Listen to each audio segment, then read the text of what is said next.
I hope you are doing great today. My name is Anna Arias, and I am a TESOL graduate student at Cal State Fullerton. Today I'm going to be talking about something extremely important, especially in these current times, and that is digital literacy and digital citizenship. And I will be going over specifically online privacy. Digital literacy is knowing when to look for information. So if you are researching a topic for your class, it's knowing where to look and how to find information. And the next and probably most important part is knowing when information is reliable. So why is digital literacy important? Well, let's say your teacher gives you an assignment to research and give facts about dihydrogen monoxide. So you need to research what it is first. So you type in dihydrogen monoxide in Google search. And the very first website is a .org website, so it must be reliable, right? This website tells us what dihydrogen monoxide is and says that it's dangerous. But, I want to look up more information to support this, so I keep searching. When I keep looking, I see the word parody or to make fun of. And when reading, we see that dihydrogen is actually something that we commonly use every day. And it's another way to say H2O or water.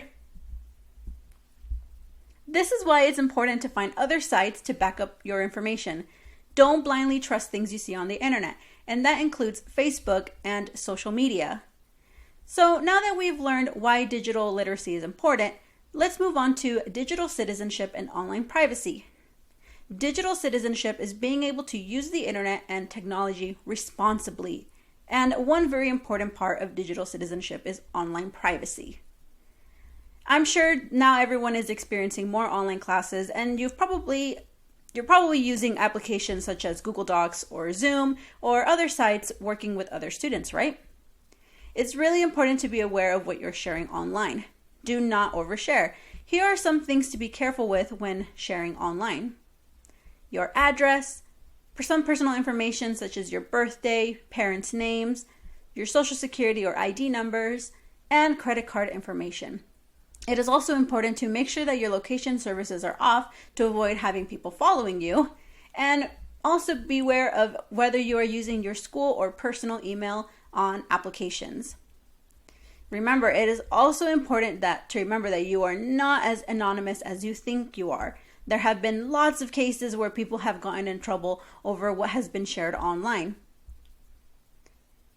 The important thing is to avoid hackers, identity theft, and stalkers. And although this all sounds scary, there are lots of ways to stay safe online. Making sure your cookies are off, checking your default settings, making sure that things are private and not public, sharing and privacy on applications, so making sure you are sharing your documents with people you trust, and passwords. Sometimes adding passwords to your documents or to your Zoom meetings will really up your security. And of course, don't be afraid to ask your teachers for help. Thank you so much, and I hope this was helpful. Good luck, and thank you for being great digital citizens. Thank you.